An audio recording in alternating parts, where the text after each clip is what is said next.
उषा के दो बेटे थे, ऋषभ और सुनील।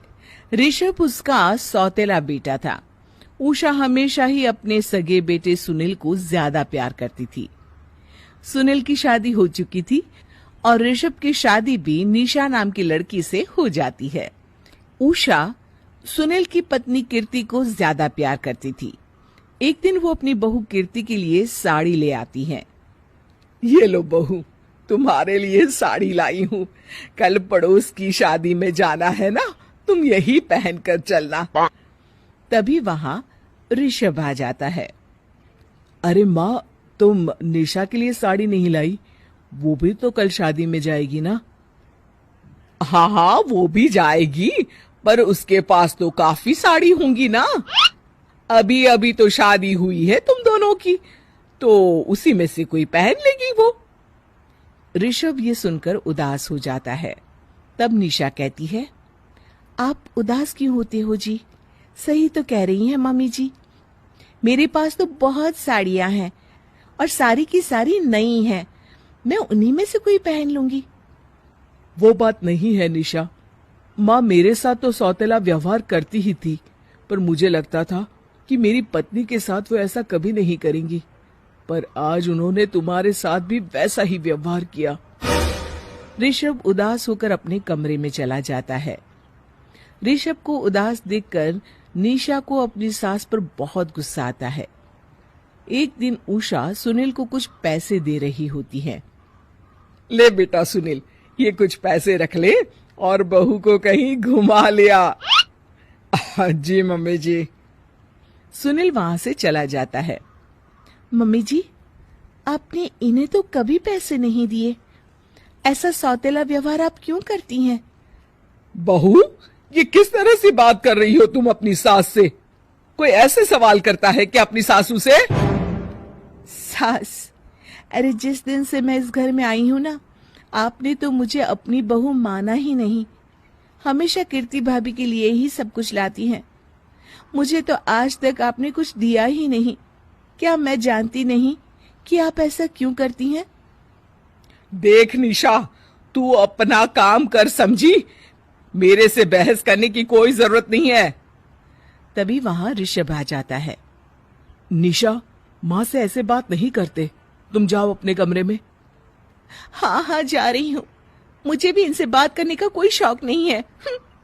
निशा अपने कमरे में चली जाती है और ऋषभ भी वहां आ जाता है। निशा, तुमने माँ से क्यों झगड़ा किया? क्योंकि आप तो कुछ कहते ही नहीं, बस चुपचाप सहते रहते हैं। किसी को तो आवाज उठानी होगी ना।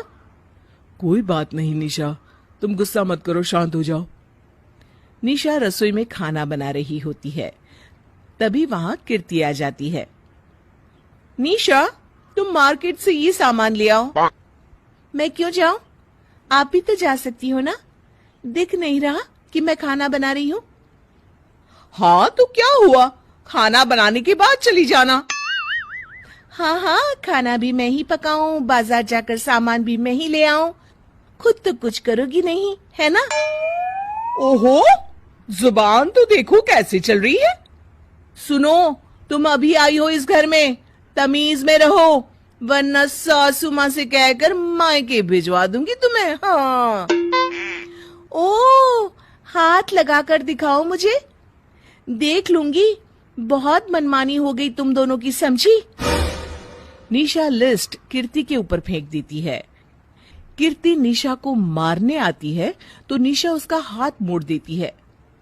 मर गई रे, छोड़ मेरा हाथ। आज के बाद मुझसे कोई बदतमीजी की तो अच्छा नहीं होगा। कीर्ति रोते हुए अपने कमरे में चली जाती है। उस निशा चुड़ैल ने मेरा हाथ मोड़ दिया। मुझे नहीं रहना इस घर में। अरे कैसी बेकार की बातें कर रही हो। अरे निकालना ही है तो ऋषभ और निशा को निकालेंगे। नहीं, मुझे अलग घर चाहिए। कान खोलकर सुन लीजिए, हम दोनों इस घर से जल्द जाएंगे। आप नए घर का इंतजाम कीजिए बस। मैं इन दोनों के साथ ज्यादा नहीं रह सकती। हाँ, वैसे मैं भी कुछ दिनों से सोच रहा था। अच्छा हुआ तुमने कह दिया, मैं माँ को भी बता देता हूँ। माँ? वो क्या करेंगी तुम्हारे साथ जाकर? मैं चाहती हूँ कि तुम और मैं बस हम दोनों ही कहीं शिफ्ट हो जाएं, इस सब झमेले से दूर। अरे पर माँ को यहाँ छोड़कर इस तरह से जाना ठीक नहीं रहेगा कीर्ति। वैसे वो तुम्हें कितना प्यार भी तो करती हैं। नाम का ख्याल रखती है, क्योंकि तुम सगे बेटे हो ना, इसलिए। तुम अगर सौतेले होते तो मेरे साथ भी ऐसे ही सलूक करती जैसे अभी तुम्हारे सौतेले भाई और उसकी पत्नी से करती है। अरे पर फिर भी कुछ भी नहीं। देखो, या तो हम दोनों इस घर से कहीं दूर जाएंगे या फिर मैं अपने मायके चली जाऊंगी। हाँ, बता देती हूँ। अच्छा बाबा, अच्छा ठीक है। सुनील अपनी माँ से बात करने आता है। माँ, मैं सोच रहा हूँ कि कीर्ति के साथ अलग घर में शिफ्ट हो जाऊं। अरे वाह बेटा, ये तो बहुत अच्छा सोचा है तुमने। कब शिफ्ट होना है हमें? मैं भी पैकिंग कर लेती हूँ। अब नहीं माँ, मैं और कीर्ति ही जाएंगे बस। आप तो यहीं रहो, ये पुश्तैनी घर भी है ना आपका। अरे बेटा, तू तो मेरा सगा बेटा है, तू ही मेरे साथ ऐसा कर रहा है, मुझे अपने साथ ले जा बेटा। तभी वहां कीर्ति आ जाती है। अरे माँ, आपको पता भी है कि किराए के घर में कितना खर्चा होता है, और अगर आपको भी लेकर गए तो और खर्चा होगा। आप तो बस यहीं रहो, इसी घर में। कोई बात नहीं सुनील, तुम लोग चले जाओ, माँ यहीं रहेंगी हमारे साथ, हम माँ का ख्याल रखेंगे, तुम लोग अपनी गृहस्थी संभालो।